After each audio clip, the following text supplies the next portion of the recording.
watu wake katika siku hii ya leo.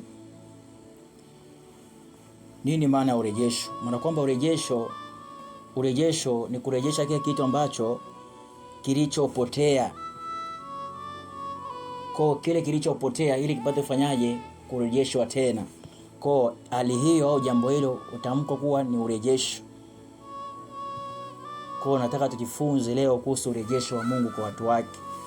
Mungu ni mwingi wa rehema sana, na Mungu anapoona watu wake wamekuwa mbali na yeye, Mungu hufanya urejesho. Lakini katika urejesho huwa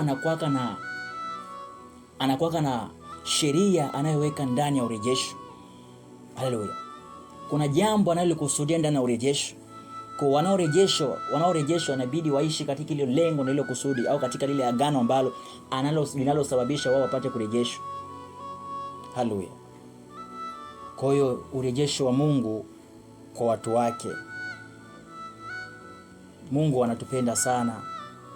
Ndio kwa maana kila tunapokuwa mbali na yeye hufanya kila juhudi, hufanya kila mbinu ili tupate kumrejea tena. Haleluya.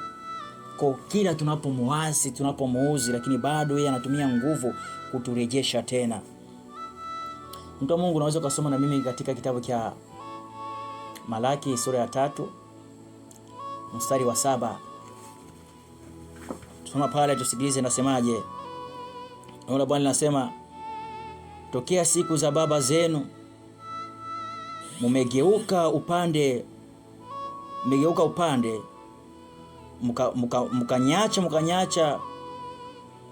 mkayaacha maagizo yangu, wala amkuyashika. Nirudieni mimi, nami nitawarudia nyinyi, asema Bwana wa majeshi. Lakini nyinyi mwasema, turudi kwa namna gani? Nitarudia. Tokea siku za baba zenu mmegeuka upande, mkayaacha maagizo yangu, wala amkuyashika. Nirudieni mimi, nami nitawarudia nyinyi, asema Bwana wa majeshi. Lakini nyinyi mwasema, turudi kwa namna gani? Haleluya. Yes. Anatuambia tokea enzi, maana kwamba tokea enzi za baba zetu. Hao watu alikuwa anawaambia tokea enzi za baba zao walimuacha yeye, wakageukia upande, maana kwamba wakaanza kufuata sheria zingine, wakaanza kufuata njia zingine. Haleluya. Lakini bado Bwana akawa anawasisitiza wapate kumrudia yeye. Sasa wakati Bwana alipokuwa anazungumza nao kuhusu jambo la wao kumrudia yeye, haleluya, wao wakawa wanamwambia, sisi tukurudie kwa njia gani? Haleluya. Wakawa wanamuuliza, wanamswali Mungu swali, tukurudi kwa njia gani? Yaani kama watu ambao hawajui walichokifanya, hawajui kama wamemkosea, lakini wamemkosea kwa sababu waliacha njia zake, wakaanza kufuata njia zingine, wakaanza kutumikia miungu, wakaanza kuabudu sanamu, wakaanza kufanya kila matendo mabaya. Haleluya. Wakaanza kufanya kila njia mbaya, ambayo hiyo njia ilisababisha fanyaje? Wapate kumwacha Mungu. Lakini Mungu wa rehema bado akaendelea kuwaita, eti nirudieni mimi, na mimi nitawarudia nyinyi. Yaani wamrudie na yeye apate kuwarudia. Maana kwamba hapo tunapata picha ya kwamba unapomuasi Bwana, maana kwamba mnakuwa mmetengana wote. Wewe umetengana na Bwana na Mungu amekutenga. Haleluya. Kwa katikati yako wewe na Mungu mawasiliano hamna tena. Kwa wewe unajitenga na Mungu, vile vile Mungu anakutenga wewe. Kwa anawaambia nirudieni na mimi nitawarudia. Haleluya. Kwa unaona ya kwamba urejesho unapomrudia Mungu na Mungu anakurudia wewe, kwa sababu umerudisha ile connection. Sawa? Unarudisha kile kipatanisho kinachosababisha mfanyaje? Mpate kuwasiliana. Haleluya. Kwa unapomrejea Bwana na Bwana anakurejea wewe, kwa sababu umekubali kufanyaje? Kurejea. Lakini anaposema nirejee, wewe unajiuliza, mimi nitarejea kwa njia gani? Haleluya. Tutaenda kusoma katika kitabu cha Yeremia ili tupate kujua jambo ndogo hapo. Yeremia sura ya 7. Kwa Bwana anapokuambia nirudie, anakusudi la wewe kumrudia. Kwa anapokuambia umrudie, anataka na yeye akurudie, maana kwamba yale mawasiliano, ile connection iliyovunjika ile, anataka irejeshe tena. Haleluya. Yale mawasiliano yaliyokuwepo anataka yarudi tena. Kwa kama mlikuwa na mawasiliano mazuri, mlikuwa mna collaborate vizuri, hasa ulipomwasi mlikuwa hamuna tena mawasiliano mazuri na Bwana, ulikuwa uongee tena naye vizuri. Yani ni kama vile mtu ambaye hata ndani ya nyumba mkikosana, kuna ile hali mnaanza kuchukuliana, mwezi kuongea, mawasiliano hayawezi akawa sawa, kauli haziwezi zikaendana, mnaanza kupishana kauli. Haleluya. Kwa Bwana anapokuambia umrejee, umrudie, anataka yale mawasiliano, kauli zenu ziwe sawa, ziwe zinaendana. Sasa kwa anamwambia unamsalimia, anaitikia, za asubuhi anaitikia salama, na za wewe. Kwa mnaanza kufanyaje? Kuwasiliana katika hali ya usawa. Haleluya. Kwa Bwana anataka tupate kumrejea yeye. Haleluya. Sura yake ya 7 mtu wa Mungu 23 mstari wa 23 mpaka 28. Kwa Bwana anataka tupate kumrejea. Haleluya. Andiko linasema, lakini naliwaruhusu neno hili nikisema, sikilizeni sauti yangu,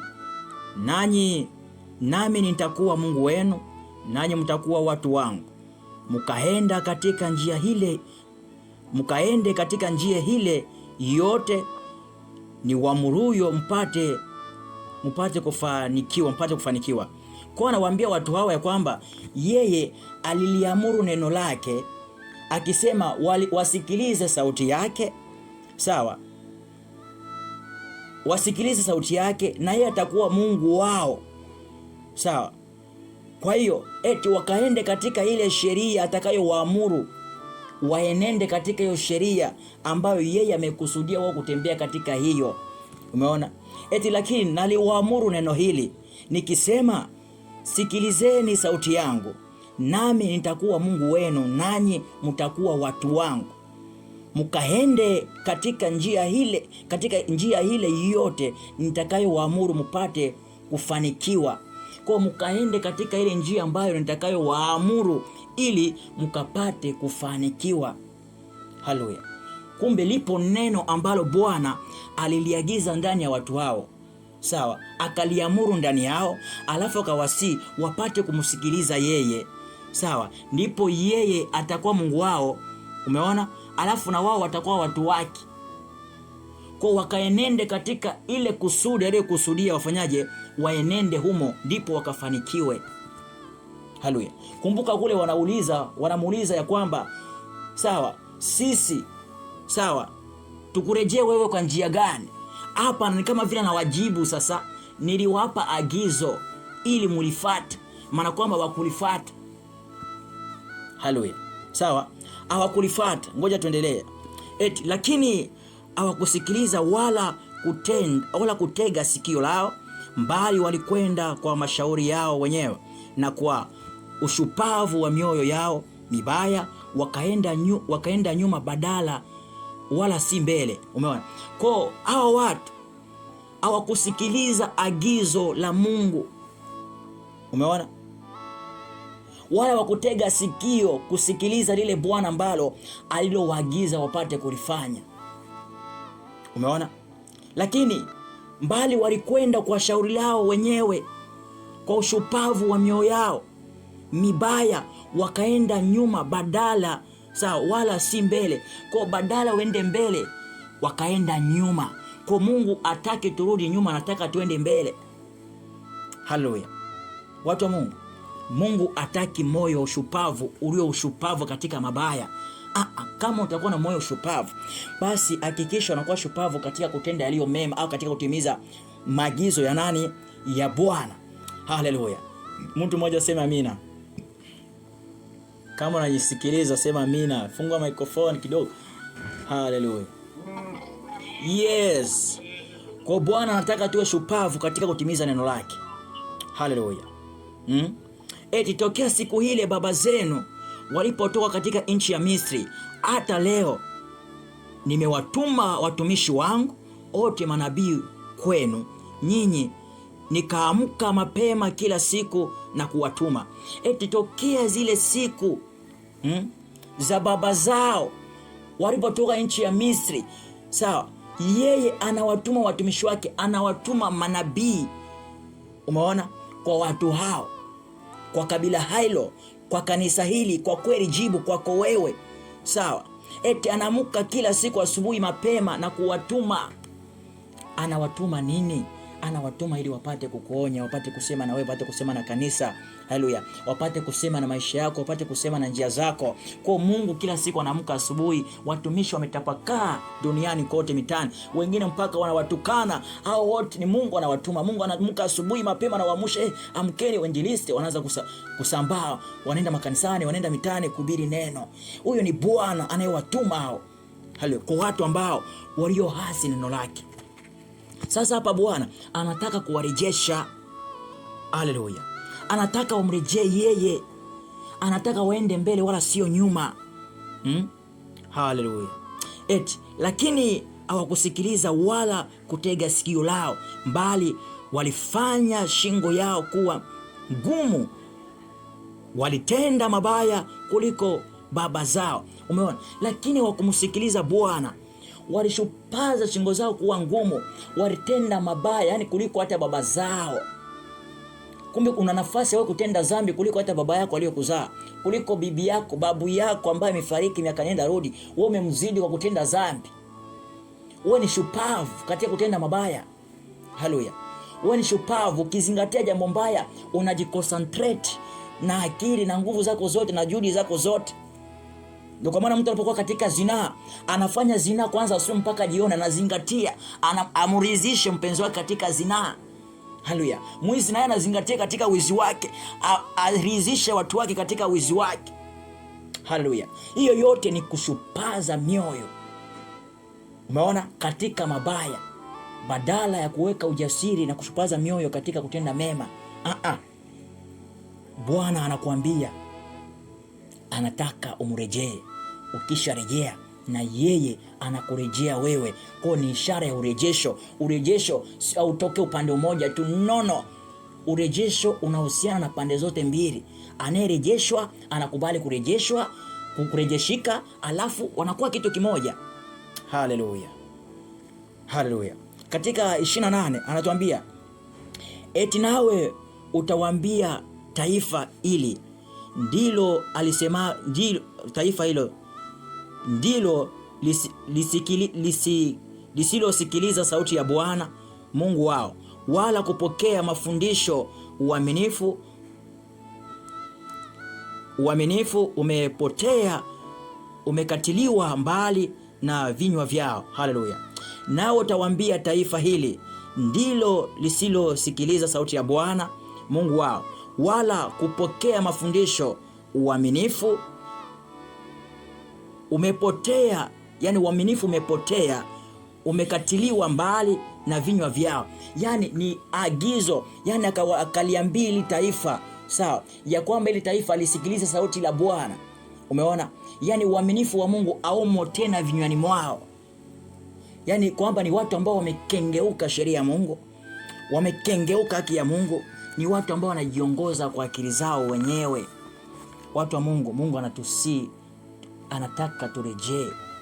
Mungu anatusi urejesho, anataka kuturejesha. Sasa ili apate kuturejesha, anatuambia mambo ambayo tunapaswa kuyafuata. Kwa maana watumishi walioanza kuhubiri toka juzi ile wanahubiri, angalia mafundisho wanayohubiri ni mafundisho yanayokupeleka kwenye urejesho, yanakuambia jinsi Mungu anavyokurejesha. Na ili upate kukubalika zaidi, inabidi washike yale, yani awe Mungu wako, sawa?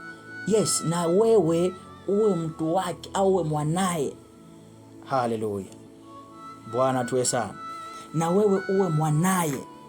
Haleluya. Yeremia 24 mstari wa 7. Kwa Mungu anafanya urejesho. Mtu wa Mungu, katika maombi haya tupo katika urejesho. Haleluya. Anasema, nami nitawapa moyo wanijue ya kuwa mimi ni Bwana, nao watakuwa watu wangu, nami nitakuwa Mungu wao, kwa maana watanirudia kwa mioyo au kwa moyo wao wote. Haleluya. Umeona? Yani yeye nami nitawapa moyo wanijue. Mungu atakupa moyo wa kumjua yeye. Haleluya. Ndio jambo la kwanza ambalo Mungu katika urejesho analifanya kwa watu wake. Cha kwanza anafanya moyo wako upate kumjua. Haleluya.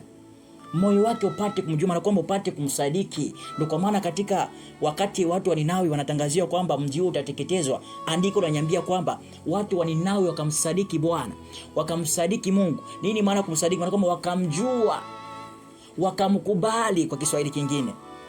Haleluya. Kwa anakuambia nitawapa moyo wanijue ya kuwa mimi ni Bwana. Nao watakuwa watu wangu na mimi nitakuwa Mungu wao.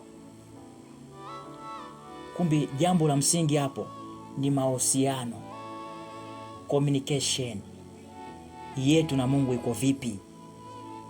Mawasiliano yetu na Bwana yako vipi? Haleluya.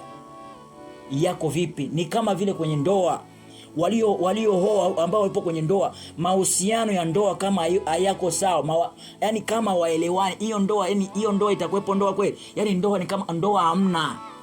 Ndoa inajenga na yale mawasiliano, kule kuelewana, ule umoja. Kwa hata sisi katika connection ya kuzungumza na Mungu, ya kuwa na Mungu, Mungu anataka ule umoja, usawa katika communication. Tuwe tuna communicate katika hali ya usawa. Haleluya. Bwana anaturejesha, anataka tumrejee. Bwana anataka tumrejee. Mungu anataka tupate kumrejea, kwa sababu ana lengo na kusudi kuu kwa ajili yetu. Amekusudia mambo makubwa na mazito kwa ajili yetu. Tusiwe shupavu, tusiwe na mioyo migumu, tusiwe na ujasiri katika mambo mabaya. Tuwe na ujasiri na ushupavu katika kazi ya Mungu, katika ukemea dhambi. Haleluya. Yes, kama hapo zamani ulikuwa katika hali ya uchafu, ulikuwa unafanya vyovyote unavyotaka, unazingatia mpaka unakesha asubuhi, kwanza usiku mpaka asubuhi, kwa ajili ya kuwaridhisha watu wengine, binadamu. Kwa nini usifanye hivyo kwa ajili ya kumridhisha Mungu? Kwa nini usifanye hivyo kwa ajili ya haki ya Mungu? Ni wakati ambao inabidi tujitambue, tuelewe nini kusudi na lengo la Bwana. Bwana anatutaka tumtazamie yeye, ili na yeye tutazamie sisi. Haleluya. Lakini watu wengi wanapenda tu Mungu watazamie wao, sio wao kumtazamia Mungu. Ni watu wanamtumia Mungu kama wanamtumia Mungu kwa faida. Sawa, wanamtumia Mungu kwa profit. Mungu awatendee wao tu. Kwa hata wanapomtafuta Mungu, wanapomwomba Mungu, wanamtafuta Mungu kwa faida, ili awafanyie mambo fulani, awafanyie jambo fulani. Sio wao wampendeze Mungu. Ndio kwa maana kuna wakati nasemaga kwamba wale ambao wanaokaa katika ya upumbavu, wanasubiri siku ya kufa, anataka kufa eti ndio atubu. Hivi Mungu anataka wewe siku ya kufa ndio atubu? Anataka afaidike na mwili wako wakati ungali hai? Kwa alikumba uishi maisha yako unayotaka duniani, starehe zote, uchafu wote, afu siku ya kufa afu utubu, akusamee, ukarithi uzima wa milele. Kuna wakati nasemaga watu wengine hawatasamehewa, Mungu wengine hatawasamea. Hao wanaosubiri siku ya kufa ndio watubu, siku ya kufa ndio wanataka kumpendeze Mungu, na wakati Mungu anataka wakati ungali. Maandiko yanasema mtumikie Bwana wakati wa ujana wako. Kwa wakati upo kijana ndio inabidi mtumikie Mungu. Mungu afaidike na mwili wako. Haleluya. Sasa wewe unataka kwanza mwili wako, yani uchakae. Ukitaka ukata roho, afu mwambie Bwana nisamee. Mimi moyo wangu unanyambiaga watu hawa itakuwa vigumu kusamehewa. Kwa sababu Mungu anataka faidike na mili yetu wakati bado tungali hai, sio wakati ambapo tunakuwa tumeshakufa. Haleluya. Bwana ndiwe sana. Kumbukumbu la Torati sura 30 kuanzia mstari wa 6. Mungu anataka afaidike na mili yetu wakati bado tungali hai, sio wakati ambao tumeshakufa. Inamsaidia nini? Haleluya. Inasema Bwana Mungu wako atautahiri moyo wako na moyo wa uzao wako, ili umpende Bwana Mungu wako kwa moyo wako wote na kwa roho yako yote, upate kuwa hai. Bwana Mungu wako atautahiri moyo wako, ataufanya kuwa upya. Haleluya. Ataufanya kuwa upya moyo wako, atautahiri. Sawa. moyo wako, eti na moyo wa uzao wako, ili umupende Bwana Mungu wako, ili upate kumpenda Bwana Mungu wako. Kumbe ili upate kumpenda Bwana Mungu wako inabidi moyo wako pia utairiwe. Yaani ufanye kuwa mpya, ukubali kupokea mafundisho. Wapo watu ambao mioyo yao haipo tayari kupokea mafundisho. Mioyo imejaa, imechakaa. Mtu wa Mungu, mimi nasemaga, huwa nasema hivi, nyumba kama imejaa, sawa, imejaa na takataka ndani, hata ulete kitu kizuri kiasi gani hakiwezi kikaingia. Ngoja niwape mfano. Napendaka sometimes kutoa mifano. Unaona hii Bible, au ngoja nifanye hivi. Unaona hii karatasi? Umeona hii?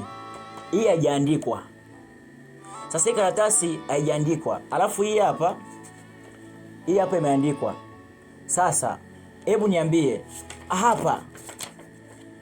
hapa ni lazima niandike andishi kubwa ndo ilionekane, au hata niandike ndogo litaonekana? Naomba mtu mmoja nijibu. Kwenye hii karatasi nikiandika, ni lazima niandike andishi kubwa au ndogo ndio lionekane? Naomba mnijibu. Mtu mmoja tu anijibu.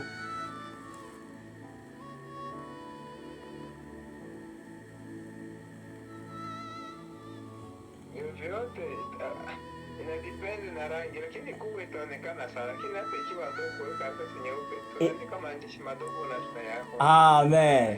Mungu akubariki sana mwalimu. Mungu akubariki sana. Kuongezee miaka mingi, uishi miaka mirefu sana. Wajukuu kawaone. Haleluya. Sasa unaona hapa.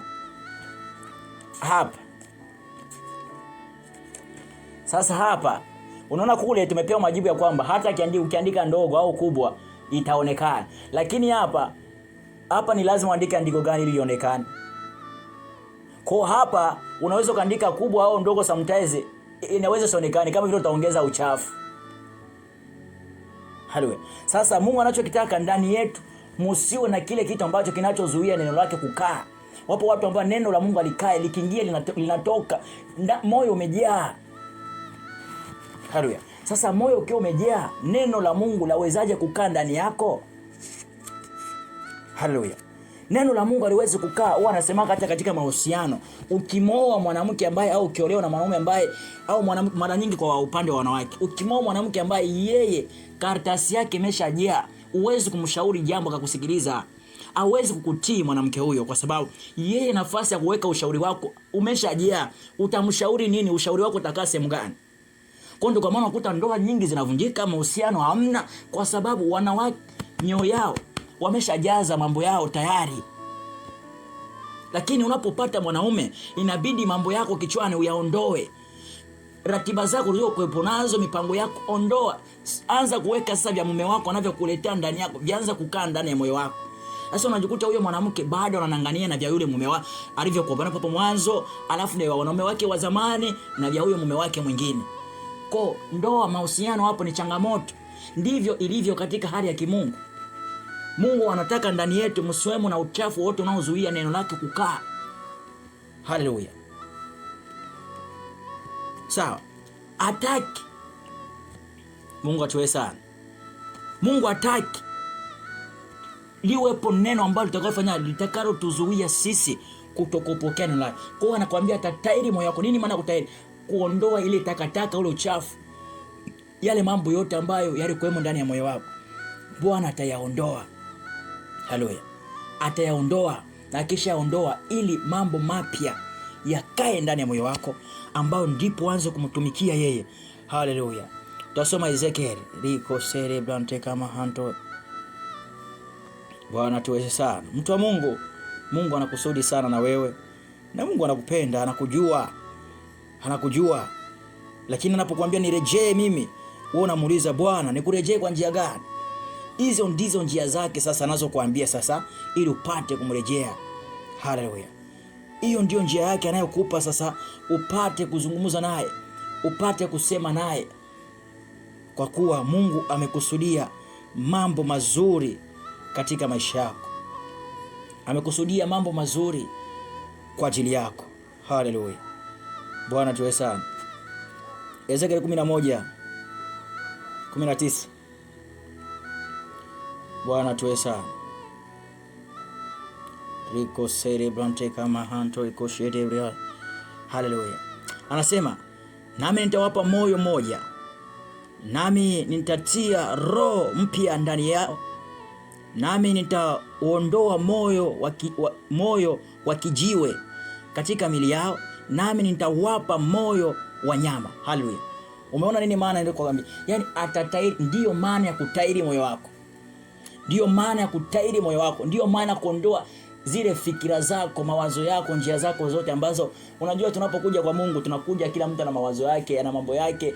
Yaani tumeokoka ndio hivyo hivyo, tunakuja kwa Bwana tupo hivyo hivyo, lakini tunapofika katika imaya ya Bwana, tunapoingia ndani ya 18 yake sasa. Haleluya. Ndani ya 18 katika wale wanacheza mpira, ukimchezea mchezaji vibaya pale, tuta penalty, unapewa kadi nyekundu hapo na tuta. Kwa tukiwa ndani ya imaya ya Bwana, ndani ya 18 ya Bwana, hapo tunacheza kwa umakini, hatuwezi kucheza tunavyotaka. Ukicheza vibaya unapewa kadi. Haleluya. Kwa hiyo anakuambia na yeye atawapa moyo mmoja. Eti nami nitatia roho mpya ndani yako. Mungu atatia roho mpya ndani yako. Kwa hiyo yale matakataka, mtu wa Mungu, mauchafu yote hakikisha unaondoa. Haleluya. Ondoa kiburi, ondoa jeuri, ondoa ubishi, ondoa ubinafsi, ondoa kutokusikiliza neno la Bwana. Ondoa hayo yote. Ndio kwa maana nakwambia atakufanya kuwa na moyo mmoja, alafu ataweka roho mpya ndani yako. Nini maana roho mpya? Hayo yote yanayoonekana ndani yako inabidi uyaondoe. Uwe mtu safi, mtu poa. Haleluya. Mungu anatupenda sana, mtu wa Mungu. Mungu anatupenda sana. Eti nami nitaondoa moyo wa jiwe. Ondoa, Bwana ataondoa moyo wa jiwe ndani ya nafsi yako. Moyo wa jiwe, moyo wa kiburi, moyo sio tii neno la Bwana, moyo sio sikiliza. Moyo usiosikiliza, usiotii. Haleluya. Eti katika mili yao nami nitawapa moyo wa nyama. Moyo wa nyama ni moyo uliopondeka. Moyo unyenyekevu, upole, utiifu, wa upendo. Sawa, uliojaa akili na hekima na maarifa ya Bwana. Moyo wa nyama uliopondeka, Bwana anasema ataweka hilo. Kwa mtu wa Mungu, katika urejesho Bwana amesema hayo anaweka ndani ya moyo wako. Kwa yakubali, hakikisha yale ambayo ni yanayochukua nafasi kuwa moyo wa jiwe ndani ya maisha yako yaondoe. Ondoa. Haleluya. Ondoa. Mimi napenda kutoa example sana katika mtu anayeoga, maana ni example rahisi sana mtu kuelewa. Kwa ondoa takataka, acha na Bwana afanye kazi kwenye maisha yako. Wapo watu ambao wanapenda kumsaidia Mungu, lakini Mungu hasaidiki. Mungu hasaidiki, mtu wa Mungu. Uweze kumsaidia Mungu. Haleluya. Tafika mpaka 21. Inasema ili wapende katika amri zangu, ili waende katika amri zangu na kuyashika maagizo yangu na kuyatenda, nao watakuwa watu wangu, nami nitakuwa Mungu wao. Umeona? Anakuambia ili waende katika shauri zangu. Kwa inabidi uende katika amri za Mungu, sawa, na kuzishika agizo za Mungu. Umeona? Eti na kutenda, kwa upate kuyatenda. Eti nao watakuwa watu wangu na mimi nitakuwa Mungu wao. Kwa uwezi kuwa na Mungu kama bado hujashika amri zake, mtu wa Mungu. Kwa ili uonekane wewe unafanyaje, unatembea na Mungu, jambo linalothibitisha ndani yako kama unatembea na Mungu, inabidi wewe mtu ambaye unashika nini? Agizo la Mungu. Kwa ukishika agizo la Mungu, automatically Mungu anakuwa na nini? Anakuwa pamoja na wewe. Haleluya. Kwa hiyo usije ukajiaminisha ukajisema wewe sijui nani, lakini kama ndani ya neno la Mungu, sheria ya Mungu haimo ndani yako, mtu wa Mungu, ni kama unafanya kazi bure, kwa sababu Mungu hayumo katika wale ambao wasioshika sheria zake. Bwana tubariki sana. Katika 21 anasema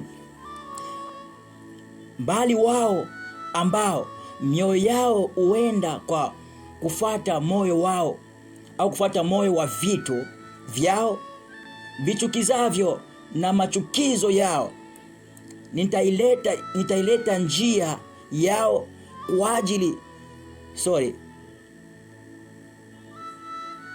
kuajilia juu ya